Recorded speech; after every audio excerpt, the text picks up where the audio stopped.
नमस्कार, स्वागत है आप सभी लोगों का लर्न विद परफेक्ट में। मैं कुलदीप सिंह नेक्स्ट क्लास के लिए हम लोग आए हैं। आज रेडी हो जाइए, आप सभी लोग अच्छे होंगे ऐसी उम्मीद करता हूँ।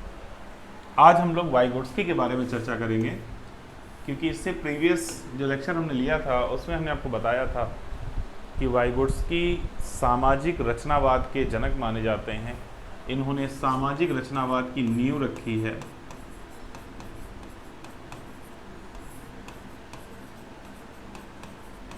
सामाजिक रचनावाद की नींव रखी है। और जैसा कि पिछली क्लास में मैंने बताया कि सामाजिक रचनावाद और कुछ न होकर एक विचारधारा है जिसका मानना था बच्चे अपने ज्ञान का निर्माण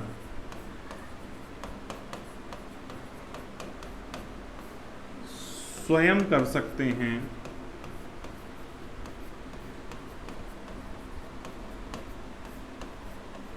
यदि उन्हें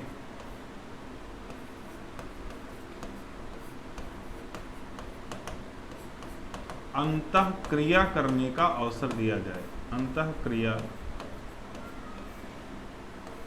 करने का अवसर दिया जाए। देखिए, हम लोगों ने इसकी पिछली क्लास में रचनावाद के बारे में डिटेल में पढ़ाई की है कि रचनावाद क्या है। रचनावाद एक आधुनिक विचारधारा है जिसका मानना है कि बच्चों के अंदर ज्ञान निर्माण की क्षमता होती है और वो अपने ज्ञान का निर्माण स्वयं कर सकते हैं। उस विचारधारा में एक और विचारधारा जुड़ती है, सामाजिक रचनावाद। यानी रचनावाद और सामाजिक रचनावाद ये अलग अलग हैं, क्योंकि रचनावाद का मतलब हुआ बच्चे अपने ज्ञान का निर्माण स्वयं करते हैं, और सामाजिक रचनावाद जिसे वाइगोट्स्की ने प्रारंभ किया उसका अर्थ है कि बच्चे अपने ज्ञान का निर्माण स्वयं कर सकते हैं यदि उन्हें अंतःक्रिया करने का अवसर दिया जाए। ध्यान दीजिए, यहाँ पर अंतःक्रिया शब्द का मतलब भी समझ लीजिए। देखिए, एक होता है क्रिया। क्रिया का मतलब हम जो काम स्वयं में करते हैं, मैं पढ़ा रहा हूँ, आप पढ़ रहे हैं, कोई लिख रहा, कोई चल रहा, तो ये सारी चीजें क्रिया है।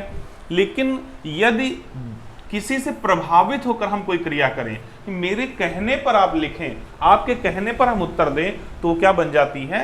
अंतःक्रिया, यानी कि वो इंटरेक्शन बन जाता है। इंटरेक्शन यानी एक दूसरे से प्रभावित होकर जब हम कोई काम करते हैं तो उसे अंतःक्रिया कहते हैं।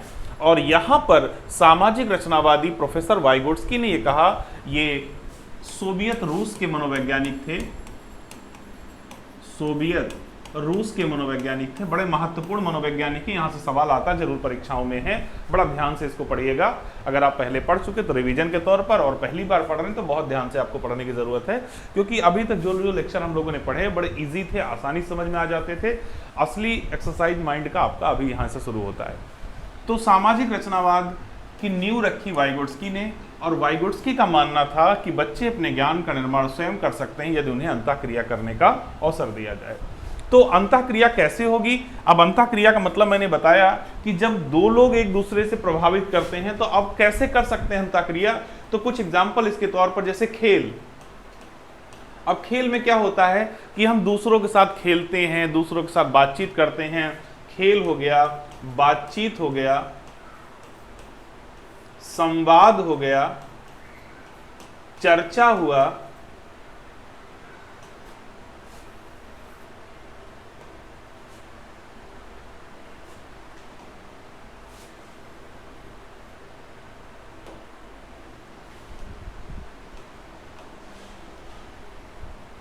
बातचीत, संवाद, चर्चा, साथ साथ काम करना, या इसको हम कह सकते हैं कॉम्बिनेटिव प्रोजेक्ट यानी सहयोगी परियोजना। ये सवाल पूछा गया है, सहयोगी परियोजना।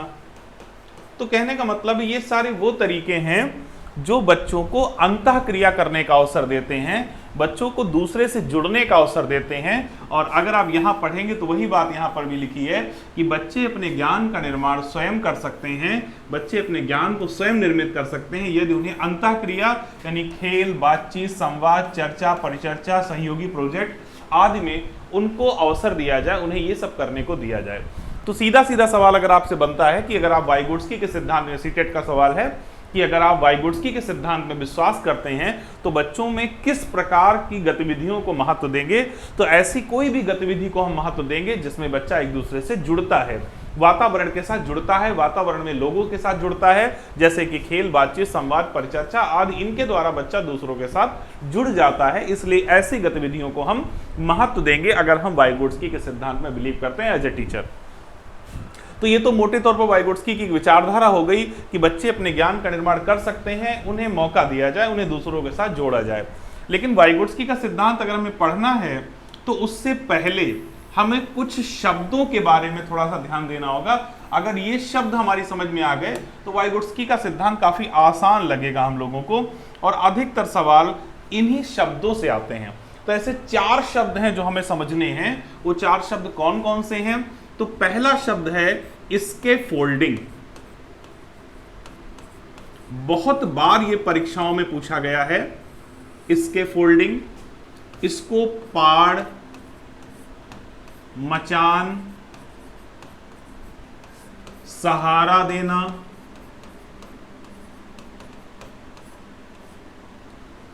आधारभूत सहायता देना,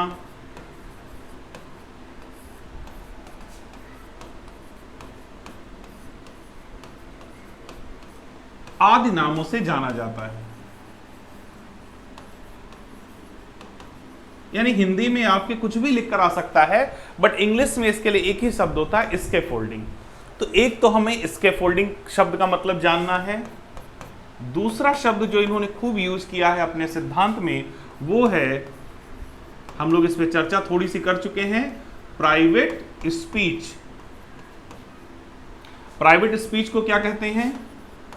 आत्मवाक या आत्म संभाषण, आप इसे इस तरीके से कह सकते हैं हिंदी में। तीसरा शब्द जिस पर हमें बल देना है, जो हमें जानना है, वो है जेडपीडी। ये भी सवाल काफी परीक्षाओं में फेमस सवाल है। जेडपीडी इसे कहते हैं zone of proximal development. Zone of proximal development, Hindi में इसको कहेंगे विकास का समीपस्थ क्षेत्र। विकास का समीपस्थ क्षेत्र, यानी इसको इस नाम से हम जान सकते हैं हिंदी में, विकास का समीपस्थ क्षेत्र। और चौथा शब्द जिस पर वाइगोट्स्की ने काम किया है वो है MKO, यानी कि मोर नॉलेजेबल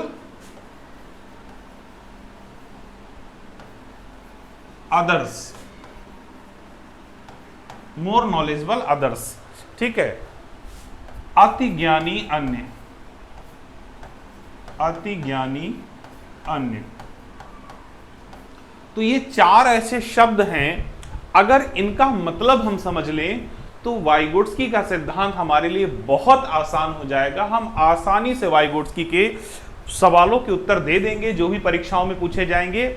इसके अलावा बहुत ज्यादा चांस रहते हैं कि जो वाइगोट्स्की से सवाल बनते हैं उसमें आपसे इन शब्दों का मतलब ही पूछा जाता है कि इसके फोल्डिंग किसे कहते हैं, प्राइवेट स्पीच किसे कहते हैं, जेडपीडी किसे कहते हैं, या MKO किसे कहते हैं। इसके अतिरिक्त आपसे इसका अर्थ देकर पूछा जा सकता है कि वाइगोट्स्की के संदर्भ में ये क्या है। तो इन 4 शब्दों का मतलब हम लोग पहले समझ लें, वाइगोट्स्की के सिद्धांत को हम लोग बाद में समझेंगे, तभी हम सही तरीके से वाइगोट्स्की को समझ पाएंगे। तो ये 4 शब्दों को हम लोग समझते हैं और शुरुआत करते हैं इसकी हम पहले शब्द से। तो पहला शब्द हमने यहां पर क्या लिखा था? हमने लिखा था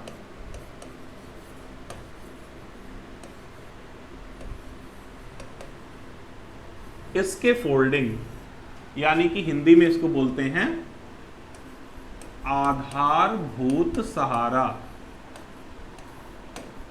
बहुत सारे नाम हमने लिखे, अब सारे नाम दोबारा नहीं लिख रहा हूं मैं। इसे आधारभूत सहारा कहते हैं। पहले तो इसको मैं लिख देता हूं ये होता क्या है, उसके बाद इसको समझाता हूं। अब ये है क्या, तो देखते हैं क्या है। बच्चों को उनकी क्षमताओं के विकास में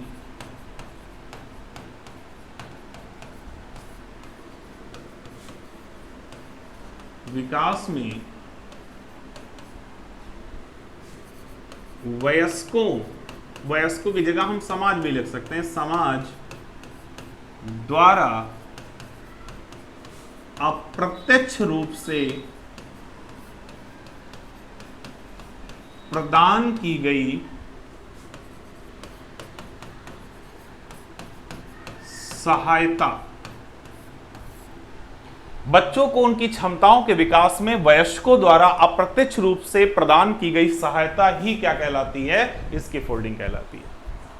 अब थोड़ा इसको समझ लेते हैं, क्योंकि ये तो आपको किताबों में मिल जाएगा, इसके लिए आपको कुलदीप सर की आवश्यकता नहीं पड़ेगी, ये तो किताबों में मिल जाएगा, ऐसे लिखा हुआ आपको। अब ये होता क्या है, देखिए अभी हमने थोड़ी देर पहले रचनावाद की बात कही थी, और पिछली क्लास में भी इसके बारे में मैंने बताया, और अभी क्लास शुरुआत करते ही मैंने बताया रचनावाद के बारे में, कि रचनावाद का अर्थ होता है बच्चे अपने ज्ञान का निर्माण स्वयं कर सकते हैं। बच्चों में वो क्षमता होती है कि अपने ज्ञान का निर्माण वो स्वयं कर ले। लेकिन एक बच्चा पैदा हुआ, पैदा होने के बाद साल भर का हुआ, 2 साल का हुआ, तो उसने, मान लीजिए 2 साल का बच्चा हुआ, तो उसने अभी खाना खाना शुरू किया है, थोड़ा चलना शुरू किया है, 2-4 बर्ड्स को पहचान लेता है, चिड़िया को पहचान लेता है, जानवरों को पहचान लेता है, मम्मी पापा को पहचान लेता है, थोड़ी बहुत उसकी संज्ञानात्मक विकास हो चुका है, 2 साल का बच्चा है। तो वाइगोट्स्की कहते हैं उस बच्चे के अंदर जो विकास हुआ है, उस बच्चे के अंदर जो भी डेवलपमेंट हुआ है, वो किसके द्वारा हुआ है, तो माध्यम है उसका समाज। यानी अगर वो बच्चा पैदा होने के बाद समाज में ना रहता, घर परिवार में ना रहता, स्कूल ना जाता, घर के फैमिली मेंबर से ना मिलता, मोहल्ले के बच्चों के साथ ना खेलता, पैदा होते उसे कहीं सेपरेशन में रख दिया जाता, अलग रख दिया जाता, क्या तब भी वो इतना विकसित हो पाता कि वो 2-4 जानवर पहचान लेता, बर्ड्स पहचान लेता? तो आपका भी आंसर होगा नहीं। वो आज बच्चा अगर कुछ भी कर पा रहा है, यानी बच्चे का जो विकास हुआ है वो किसके कारण हुआ है, समाज के कारण हुआ है। अब यहां प्रश्न ये उठता है कि विकास समाज के कारण होता है, बिल्कुल सही बात है, ये तो वाइगोट्स्की ने कहा ही है कि विकास किसके कारण होता है, समाज के कारण होता है। लेकिन समाज ऐसा क्या करता है कि विकास होता है, यही मेन पॉइंट हमारा है कि समाज, या हम कहें मम्मी पापा ऐसा क्या करते हैं कि बच्चा सीख जाता है, स्कूल के टीचर ऐसा क्या करते हैं कि बच्चा सीख जाता है, हम ऐसा क्या बता रहे हैं आपको कि आप सीख रहे हो। तो समाज, अब यहां समाज शब्द से कंफ्यूज मत होइए, हम यहां पर मम्मी पापा भी लिख सकते हैं, मां, पिता, भाई, बहन, शिक्षक, दोस्त, अरे कुछ भी लिख दीजिए, है ना, एक ही बात हुई। तो कहने का मतलब है कि समाज ऐसा क्या करता है कि बच्चे का विकास हो जाता है। अभी आप जो साफ साफ यहां दिखाई, हमने आपको बताया कि वाइगोट्स्की कहते हैं कि बच्चे का जो भी विकास होता है किसके कारण होता है, समाज के कारण होता है। अब समाज ऐसा क्या करता है बच्चे को कि बच्चे के अंदर ये चीजें हो जाती हैं? तो समाज बच्चे को माहौल देता है, या हम कहें एक वातावरण देता है।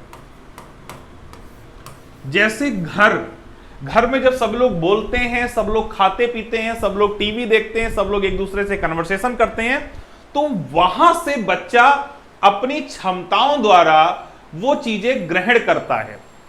तो डायरेक्ट तो मम्मी पापा ने बच्चे को कम बताया, कम चीजें बताई, लेकिन बच्चे ने बहुत सारी चीजें सीख ली। तो वो जो अप्रत्यक्ष रूप से सहायता दी गई, उसी अप्रत्यक्ष रूप से सहायता को क्या कहते हैं, इसके फोल्डिंग कहते हैं।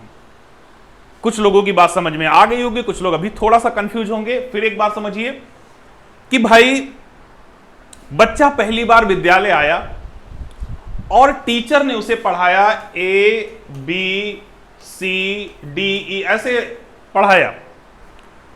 अब अगर हम ये कहें कि टीचर ने बच्चे को ABCD सिखाई, तो ये व्यवहारवादी विचारधारा हो जाएगी, जो अभी तक हम पुराने लेक्चर में पढ़ रहे थे थॉर्नडाइक, स्किनर, पैवलोव ने, कि जहां हम कहते हैं कि उद्दीपक के द्वारा हम सीखते हैं। लेकिन यहां यह कहना उचित होगा कि शिक्षक ने एबीसीडी सीखने का एक माहौल तैयार किया, क्लास के अंदर एबीसीडी सीखने का एक मचान तैयार किया, एक ढांचा तैयार किया। सबसे सही शब्द स्कैफोल्डिंग के लिए क्या हो सकता है, कई बार परीक्षाओं पूछा गया है, ढांचा। ढांचा यानी विद्या। अब यहां पर उसी एग्जांपल पर आइए, वो बात छोड़िए, वहां पर हमने जो लिख दिया कि अगर शिक्षक ने बच्चे को एबीसीडी सिखाई, तो एबीसीडी सिखाई नहीं, बल्कि एबीसीडी को बच्चा स्वयं सीखे, इसके लिए एक माहौल तैयार किया, एक वातावरण तैयार किया, एक ढांचा तैयार किया। इस माहौल के कारण, इस वातावरण के कारण, इस ढांचे के कारण बच्चे ने अपना विकास स्वयं कर लिया और उसने एबीसीडी सीख ली। तो इस सहायता को जो समाज द्वारा दी जाती, क्या कहते हैं, स्कैफोल्डिंग बोलते हैं। बात आप तक पहुंची तो कमेंट करके बताएं कि स्कैफोल्डिंग क्या होता है। अब यहां से सवाल पूछा गया कि पुष्पा मैथ के क्वेश्चन करने में थोड़ी सी समस्या उसको हो रही है। उसकी मैम ने आकर बता दिया कि पुष्पा 100 की जगह पर 10 लिखो, और पुष्पा ने सही उत्तर दे दिया। तो मैम द्वारा दी गई इस सहायता को, या शिक्षक द्वारा दी गई सहायता को किस नाम से जाना जाता है, तो आप तुरंत आंसर लगाएंगे, स्कैफोल्डिंग के नाम से जाना जाता है। 3 एग्जाम्पल बताए, जैसे मैं आपको पढ़ा रहा हूं, थोड़ी देर के लिए सोचिए। तो अगर मैं आपको कहूं कि मैं आपको सिखा रहा हूं, तो यह बात गलत है। भाई व्यवहारवाद बहुत पहले खत्म हो चुका है, हम लोग बात संज्ञानवाद की कह रहे हैं। आप लोगों के अंदर इतनी क्षमताएं हैं कि आप सीख सकते हो। हम सिर्फ और सिर्फ आपको क्या दे रहे हैं, एक ढांचा दे रहे हैं, एक माहौल दे रहे हैं। इस ढांचे को स्कूल भी कहा जाता, इस ढांचे को परिवार भी कहा जाता, इस ढांचे को कोचिंग कहा जाता, इस ढांचे को रिश्तेदारी कहा जाता, कुछ भी आप नाम दे सकते हैं। इस ढांचे को दोस्ती कहा जाता, इस ढांचे को आप जो है कुछ भी नाम दे सकते हैं। मैंने पहले बताया कि हम समाज से एक ढांचा प्राप्त करते हैं, समाज से एक माहौल प्राप्त करते हैं, जिसमें रहकर अपनी क्षमताओं का विकास करते हैं। तो उसी सहायता को किस नाम से जाना जाएगा, स्कैफोल्डिंग के नाम से जाना जाएगा। बात समझ में आ गई होगी आपकी, इतने एग्जाम्पल के द्वारा मैंने बताया। चलिए अब दूसरे शब्द पर आते हैं।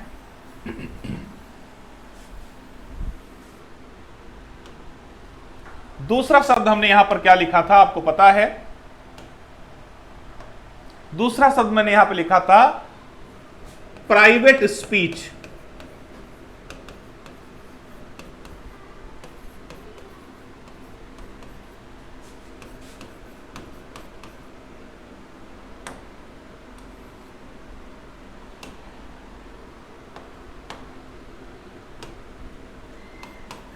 आत्मवाक, ये शब्द मैंने यहां पे लिखा था। अब ये क्या है, सारे शब्द देखिए एक दूसरे से जुड़े हुए हैं, इनको आप अलग अलग करके मत समझिएगा। अब ये आत्मवाक क्या होता है, इसको भी जरा देख लेते हैं।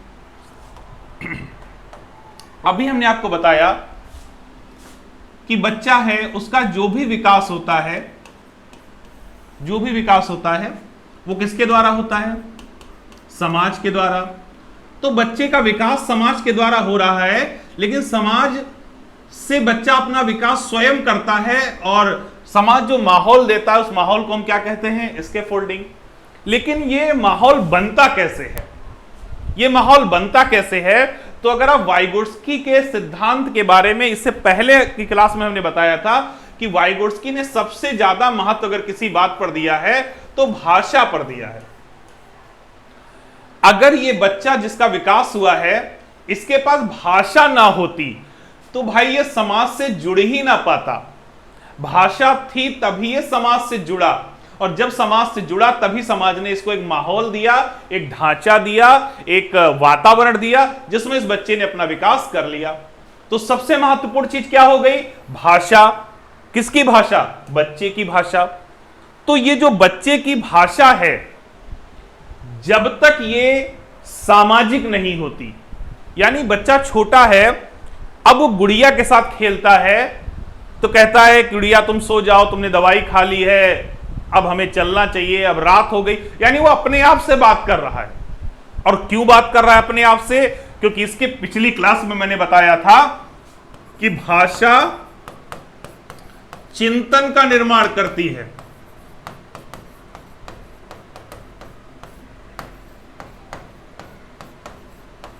भाषा किसका निर्माण करती है? चिंतन का। यानी बच्चा ये बोलकर कि अब मुझे सो जाना चाहिए, अब रात हो गई है, अब मुझे खेलना चाहिए, अब मुझे पढ़ना चाहिए, हमारी गुड़िया सो गई है, सारे एनिमल चले गए हैं, काऊ व्हाइट होती है, क्रो ब्लैक होता है, इस तरीके की जो बातें वो अपने आप से कर रहा है, इसी बात को एक नाम दिया वाइगोट्स्की ने, और वो नाम है प्राइवेट स्पीच। तो प्राइवेट स्पीच का मतलब क्या हुआ, अभी लिख के बताता हूं आपको, जरा ये रफ कर दूं।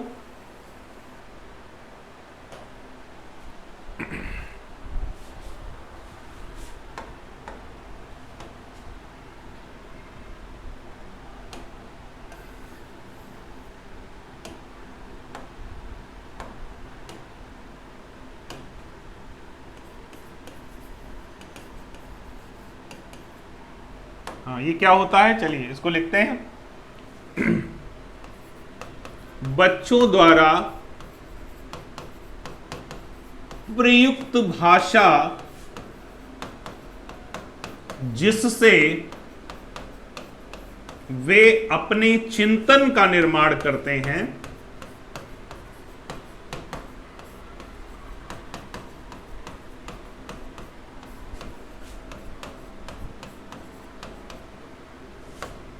प्राइवेट स्पीच कहलाती है।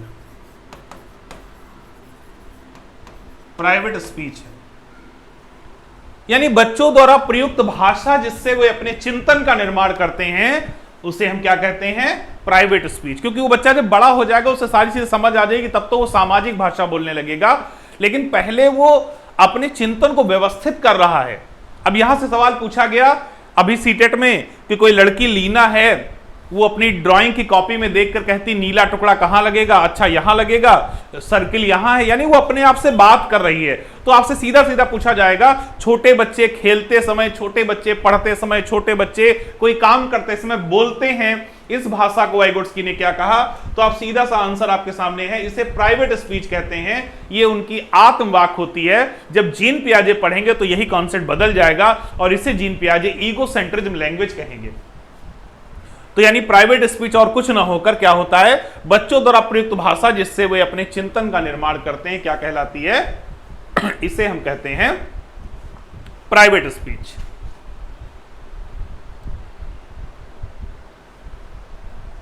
और चिंतन का निर्माण, अब यहां पर आप कह सकते हैं चिंतन का निर्माण कैसे करते हैं? तो चिंतन का निर्माण वो तभी करते हैं जब उन्हें इसके फोल्डिंग मिलती है, यानी कि माहौल मिलता है।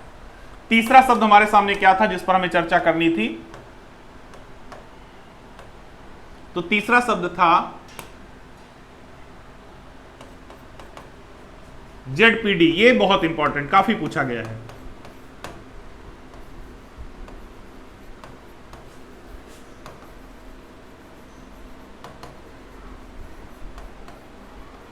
Zone of proximal development, ZPD, विकास का समीपस्थ क्षेत्र। हिंदी में विकास का समीपस्थ लिख दिया, पहले लिख दिया था, तो दोबारा लिखने की जरूरत नहीं है। अब ये क्या है, इस पे भी चर्चा की जाए।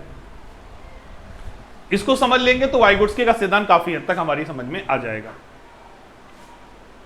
बच्चा होता है जो पैदा होने के समय दुनियादारी से अनभिज्ञ है, उसे नहीं पता क्या करना है, हमें कैसे क्या करना है, कुछ भी। उसकी क्षमताएं हैं, क्योंकि रचनावादी कहते हैं बच्चों के पास क्षमताएं होती हैं, क्षमताएं हैं, लेकिन क्षमताओं के लिए कैसे क्षमताओं का प्रयोग करना है, या हम कहें उसके पास ढांचा नहीं है, माहौल नहीं है कि कैसे उन क्षमताओं को हमें बेहतर करना है। और ये माहौल देता बच्चे को कौन है? तो आप तुरंत बता देंगे बच्चे को माहौल कौन देता है? समाज। यानी बच्चा जब समाज से जुड़ता है, अब समाज से बच्चे को जोड़ता कौन है? तो देखिए यहां पर आंसर आपके सामने लिखा है, कौन जोड़ता है? भाषा। समाज से बच्चे को कौन जोड़ता है? भाषा उसकी। अब बच्चा जो पैदा होने के समय दुनियादारी के बारे में नहीं जानता, जैसे समाज से जुड़ता है तो उसकी क्षमताएं धीरे धीरे बढ़ने लगती हैं। एक साल में उसने 4 पक्षियों के बारे में जानना, 2 साल में 8 पक्षियों के बारे में, 10 पक्षी के बारे में, साइकिल चलाना जान गया, मोटरसाइकिल चलाना जान गया, कंप्यूटर चलाना जान गया, थोड़े दिन बाद उसे नौकरी मिल गई, नौकरी मिलने के बाद पैसा कमाने लगा, विवाह हो गया। यानी जीवन में हम आगे बढ़ते रहते हैं, और किसके कारण? समाज के कारण। लेकिन समाज नहीं हमें बढ़ा रहा है, याद रखिएगा, समाज हमें ढांचा दे रहा है, माहौल दे रहा है, बढ़ हम अपनी क्षमताओं से रहे हैं। रचनावाद, शुरुआत वहीं से बात करी मैंने कि बच्चे को समाज आगे नहीं बढ़ाता, समाज सिर्फ माहौल देता है, बच्चा अपनी क्षमताओं के कारण आगे बढ़ता रहता है और उसकी अपनी क्षमताओं के टॉप लेवल पर पहुंच जाता है। तो जहां से उसने स्टार्ट किया था वो उसकी क्या थी? वो उसकी वास्तविक क्षमता थी। जहां से बच्चे ने स्टार्ट किया था वो क्या थी? उसकी वास्तविक क्षमता थी, वास्तविक क्षमता थी। और समाज के सहयोग से अब उसने वो जहां पहुंच गया है वो उसकी कार्यकारी क्षमता है, कार्यकारी क्षमता है। यानी वास्तविक क्षमता जो थी वो कार्यकारी क्षमता में बदल गई। किसके कारण? समाज के कारण। ऐसे समझिए, बच्चा 2 साल का हो गया और वो अपने दोस्तों के साथ कभी साइकिल चलाने नहीं गया, और उसे आप साइकिल दे दो कि भाई जाओ साइकिल चलाओ, वो नहीं चला पाएगा। तो ये क्या है? उसकी वास्तविक क्षमता है। लेकिन जो ही उसे समाज मिलता है, दोस्त मिलते हैं, तो दोस्त मिलते हैं तो दोस्तों से उसको क्या मिलती है? भाषा। और भाषा से बच्चा क्या करता है? अपने चिंतन का निर्माण करता है कि साइकिल कैसे चलाई जाती है, साइकिल इस तरीके से चलाई जाती है। और अब वो साइकिल चलाने लगा, तो वास्तविक क्षमता क्या थी? वो साइकिल नहीं चला पा रहा था, लेकिन दोस्तों से मिलते ही वो क्या हुआ? साइकिल चलाने लगा। तो वास्तविक क्षमता से कार्यकारी क्षमता तक कौन ले गया बच्चे को? समाज ले गया। बात समझ में आ रही है? तो वास्तविक क्षमता वो होती है हम जो बिना समाज के माहौल दिए कर लें। जैसे आप बिना हमसे पढ़े पेपर देने जाएं और शिक्षक भर्ती में आपके 120 नंबर आ जाएं, तो ये 120 नंबर आपकी वास्तविक क्षमता हुई। लेकिन थोड़ा सा माहौल हमने दे दिया, थोड़ा सा ढांचा हमने बना दिया, थोड़ा सा स्कैफोल्डिंग हमने कर दी, तो अब आपके नंबर आ जाएं 145।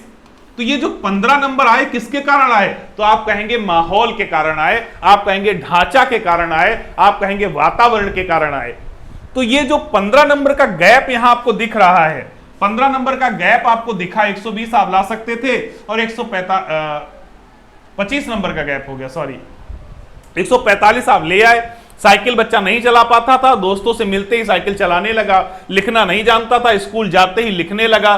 तो वास्तविक क्षमता वो होती है जो हम समाज से जुड़े बिना अपने आप कोशिश करते हैं अपनी क्षमताओं को विकसित करने की, जो संभव कम होता है, लेकिन समाज से मिलती हमारी वास्तविक क्षमता कार्यकारी क्षमता में बदल जाती है। और इसके बीच जो अंतर होता है, इसके बीच जो गैप होता है, जो अंतर होता है, उसी अंतर को जेडपीडी कहते हैं। ये जो गैप है इसी को कहते हैं जेडपीडी। तो इसमें हम क्या लिख सकते हैं? इसमें लिख सकते हैं वास्तविक क्षमता और कार्यकारी क्षमता के अंतर को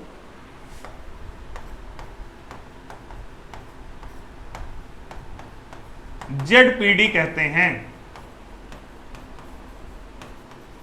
यानी हम क्या कर सकते हैं और हमने क्या कर लिया। सपोज दैट आज मैं अगर प्रवक्ता बन गया हूं, तो आज मैं प्रवक्ता हूं, ये हमारी क्या है? ये हमारी कार्यकारी क्षमता है।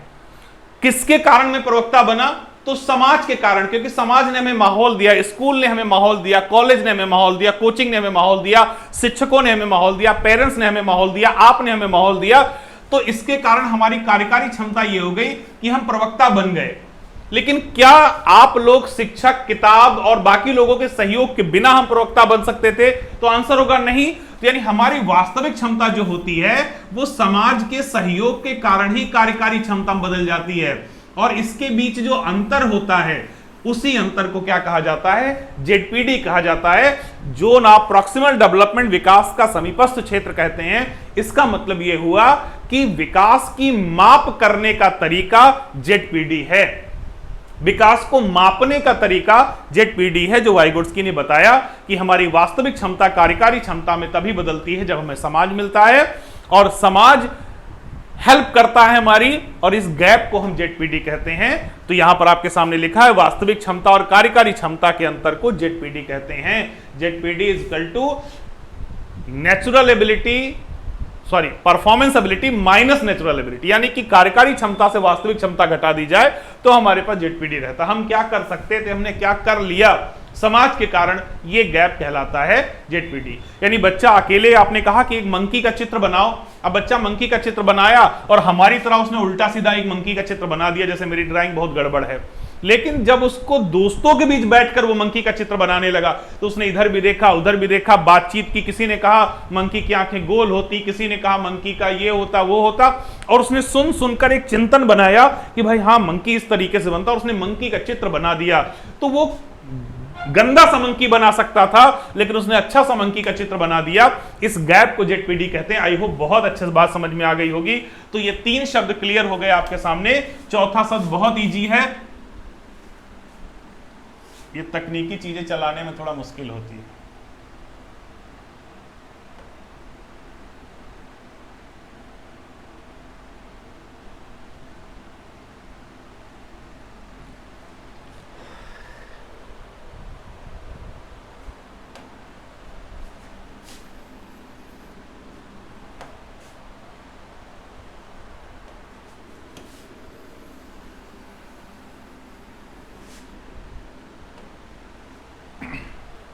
अब लास्ट शब्द हमारे सामने बचता है जिसकी चर्चा हम लोगों ने की थी, और वो लास्ट शब्द क्या था, MKO, most knowledgeable others. Simple सा है, ये कोई कठिन नहीं है कि भाई मैंने आपसे ये बताया कि आज मैं प्रवक्ता बन गया हूं, ये हमारी कार्यकारी क्षमता है।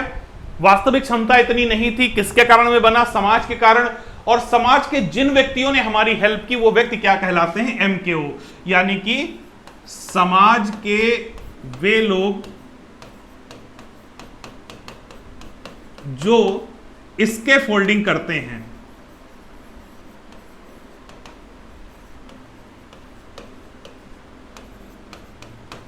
MKO कहलाते हैं, MKO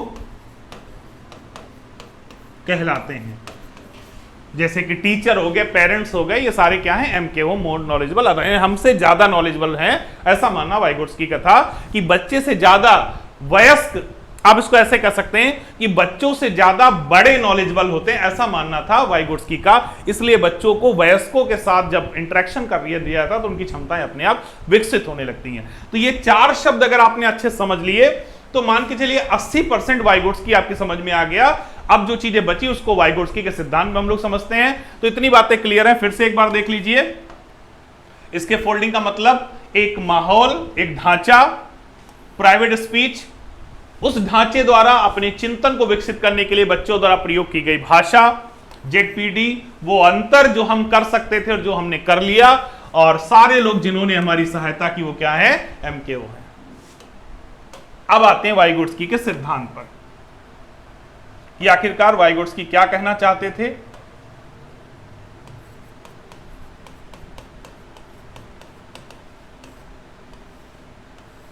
नाम वाइगोट्स्की के सिद्धांत का आपको पता होना चाहिए, कई बार पूछा जाता है। तो नाम है सामाजिक सांस्कृतिक विकास का सिद्धांत। सामाजिक सांस्कृतिक विकास का सिद्धांत, सोशल कल्चरल डेवलपमेंट थियरी। ठीक, आप सामाजिक विकास का सिद्धांत भी लिखा तब भी सही है। सांस्कृतिक विकास पूछा जाए सांस्कृतिक विकास का सिद्धांत किसका है, तब भी आंसर वाइगोट्स्की। सामाजिक विकास, तो दोनों नाम मैंने लिख दिए। सामाजिक सांस्कृतिक विकास का सिद्धांत वाइगोट्स्की का था। अब चलिए इस सिद्धांत के बारे में थोड़ा नोट कर लिया जाए। वाइगोट्स्की का मानना था विकास एवं अधिगम अलग अलग चलने वाली प्रक्रिया है।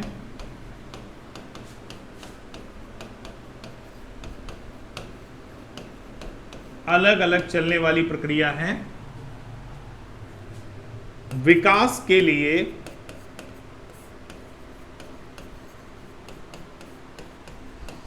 सामाजिक अंतःक्रिया आवश्यक होती है और बच्चों में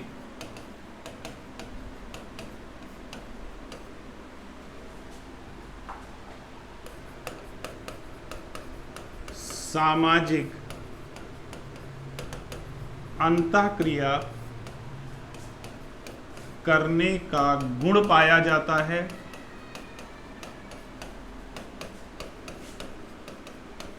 इसके लिए बच्चे प्राइवेट स्पीच का प्रयोग करते हैं,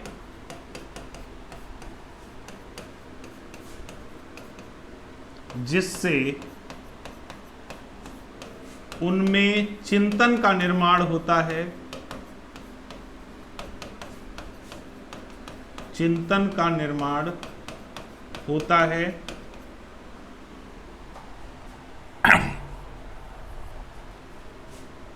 समाज बच्चों को ढांचा प्रदान करता है, जिससे बच्चे की वास्तविक क्षमताएं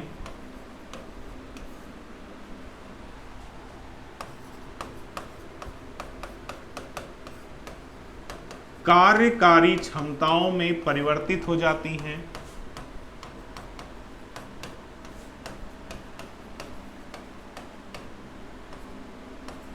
परिवर्तित हो जाती हैं। यानी जो बात हमने आपको बताई कि वाइगोट्स्की का मानना था विकास और अधिगम अलग अलग चलने वाली प्रक्रिया है। विकास के लिए सामाजिक अंतःक्रिया आवश्यक होती है और बच्चों में सामाजिक अंतःक्रिया करने का गुण पाया जाता है। इसके लिए बच्चे प्राइवेट स्पीच का प्रयोग करते हैं, जिससे उनमें चिंतन का निर्माण होता है। समाज बच्चों को ढांचा देता है, जिससे बच्चे की वास्तविक क्षमताएं कार्यकारी क्षमताओं में बदल जाती हैं। इनके अंतर को जेडपीडी कहा जाता है, जो विकास की माप होती है, जो विकास की माप होती है। तो ये बात है वाइगोट्स्की की कि वाइगोट्स्की ने अपने सिद्धांत को कुछ इस तरीके से प्रस्तुत किया कि बच्चों में सामाजिक अंतःक्रिया करने का गुण पाया जाता है और जब बच्चे अपनी भाषा के द्वारा सामाजिक अंतःक्रिया करते हैं तो उनके अंदर चिंतन का निर्माण होता है और यही चिंतन उनको विकास की तरफ ले जाता है, जो उनकी वास्तविक क्षमताएं हैं वो कार्यकारी क्षमताओं में बदल जाती हैं। तो ये था वाइगोट्स्की का सिद्धांत। इन शॉर्ट मैंने आपको बताया, चारों शब्द आपको डिटेल में बताए। अब बात कर लेते हैं कि इसका क्लास में क्या यूज होगा, शिक्षा में इसका क्या प्रयोग हो सकता है।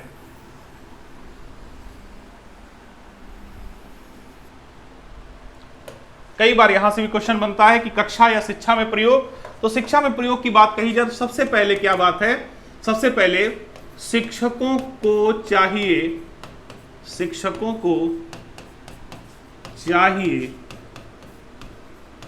कि बच्चों को सामूहिक विधियों से पढ़ाएं, सामूहिक विधियों से पढ़ाएं।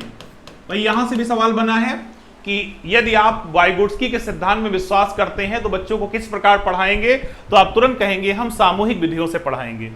इसके अलावा बच्चों को खेलने के अवसर देना चाहिए, यानी खेल पर बहुत ज्यादा बल इन्होंने दिया है। और यहां से भी सवाल पूछा गया है कि किस मनोवैज्ञानिक का मानना था कि बच्चों के विकास में खेल महत्वपूर्ण होते हैं, तो आंसर वाइगोट्स्की था। ठीक है, तो वाइगोट्स्की ने खेल को महत्व दिया है। और वैसे भी आप जान लीजिए मनोविज्ञान की एक धारणा है कि विकास के 4 जो क्षेत्र होते हैं, फिजिकल, यानी विकास 4 क्षेत्रों में बटा होता है, ऐसा साइकोलॉजी माना जाता है। शारीरिक, मानसिक, सामाजिक और संवेगात्मक।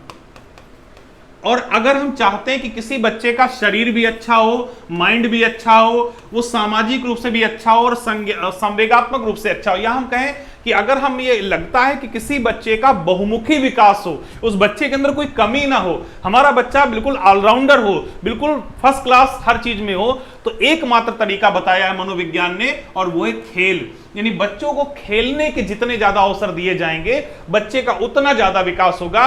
और वर्तमान समय की स्थिति यह है कि आजकल बच्चों को खेलने का समय ही नहीं मिलता, क्योंकि इतना पेरेंट्स और टीचर और स्कूल का भार रहता है कि बच्चे उसी में परेशान हो जाते हैं। और इसीलिए अगर फिर वहीं से हम बात शुरू करें कि वर्तमान शिक्षा प्रणाली में पेडागॉजी लाने का जो कॉन्सेप्ट है, वर्तमान शिक्षा प्रणाली में पेडागॉजी या मॉडर्न साइकोलॉजी को जो इंट्रोड्यूस किया गया, उसका मेन यही चीज है कि हम आज बच्चों को खेल से दूर ले जा रहे हैं। इतना कोर्स वर्क, इतना सब कुछ दे दिया जाता है कि बच्चे खेल नहीं पाते। और पिछले 2 साल बच्चों के तो बहुत बुरे गुजरे हैं। कोरोना काल में एक कमरे में बंद बंद वो बेचारे परेशान हो गए हैं। और जबकि यहां कहा जा रहा है कि बच्चे का विकास खेल द्वारा होता है, तो बच्चों को खेलने के लिए प्रोत्साहित करना चाहिए। यानी वाइगोट्स्की के सिद्धांत में खेलों को बहुत महत्व दिया गया है। इसके अलावा हम क्या कह सकते हैं, बच्चों को चर्चा, डिस्कशन, संवाद, अंताक्षरी, भ्रमण आदि पर ले जाना चाहिए।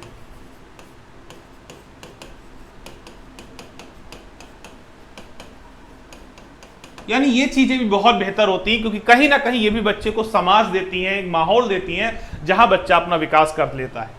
इसके अलावा आप क्या कहेंगे, बच्चों को भाषाई वातावरण देना चाहिए।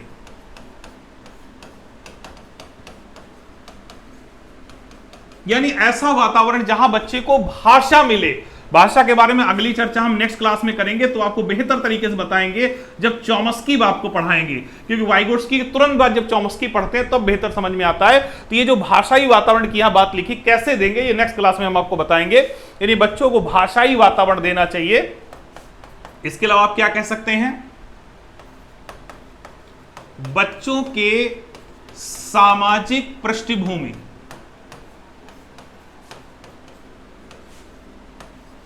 को ध्यान में रखना चाहिए। यानी बच्चा किस बैकग्राउंड में से आया है, उसकी भाषा क्या है, यह भी हमें ध्यान में रखना चाहिए। ऐसा नहीं कि बच्चा गांव से आया और हम इंग्लिश मीडियम में पढ़ाए जा रहे हैं। ऐसी कंडीशन, बच्चे की भाषा, जब भाषा नहीं होगा तो चिंतन नहीं होगा। यानी ये कुछ ऐसी बातें हैं जो वाइगोट्स्की के सिद्धांत से निकल कर आती हैं और यहां से क्वेश्चन बनता है। तो वाइगोट्स्की के सिद्धांत में आपने जो जो चीजें पढ़ी, निश्चित आपका 1 नंबर परीक्षा में तैयार होता है। इन शॉर्ट अगर वाइगोट्स्की को हम फिर समराइज करें तो वाइगोट्स्की रूस के एक मनोवैज्ञानिक थे जिन्होंने विकास के संदर्भ में सामाजिक सांस्कृतिक सिद्धांत दिया है।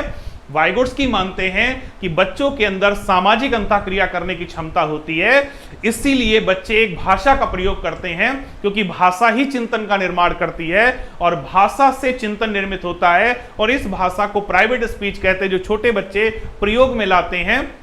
और जब बच्चे का चिंतन निर्मित हो जाता है तो उसके अंदर जो वास्तविक क्षमता है वो अपने आप बढ़कर कार्यकारी क्षमता की तरफ चली जाती हैं। और इस गैप को हम जेडपीटी कहते हैं। और जो समाज एक माहौल देता है, चाहे वो स्कूल का हो, चाहे वो कोचिंग का हो, चाहे वो परिवार का हो, जिसे स्कैफोल्डिंग कहते हैं, तो दूसरों द्वारा दी गई सहायता स्कैफोल्डिंग होती है। उस सहायता के द्वारा बच्चे अपनी क्षमताओं का स्वयं विकास कर लेते हैं, क्योंकि बच्चों के अंदर ऐसा करने की क्षमता पाई जाती है। बच्चे रचनावादी होते हैं, वो अपने ज्ञान का निर्माण करते हैं और ज्ञान निर्माण में सबसे महत्वपूर्ण चीज है समाज। तो यदि बच्चों को समाज दिया जाए तो बच्चे अपने ज्ञान का निर्माण स्वयं कर सकते हैं। यही वाइगोट्स्की का सिद्धांत था। इससे बाहर वाइगोट्स्की के सिद्धांत में कुछ भी सवाल नहीं बनते हैं। अगर कुछ एक्स्ट्रा होता है तो नेक्स्ट आगे की क्लास में हम आपको इस पर डिस्कस जरूर करेंगे।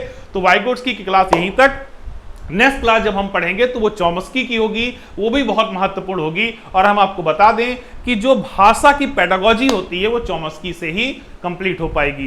तो आज के लिए इतना ही। धन्यवाद, नमस्कार।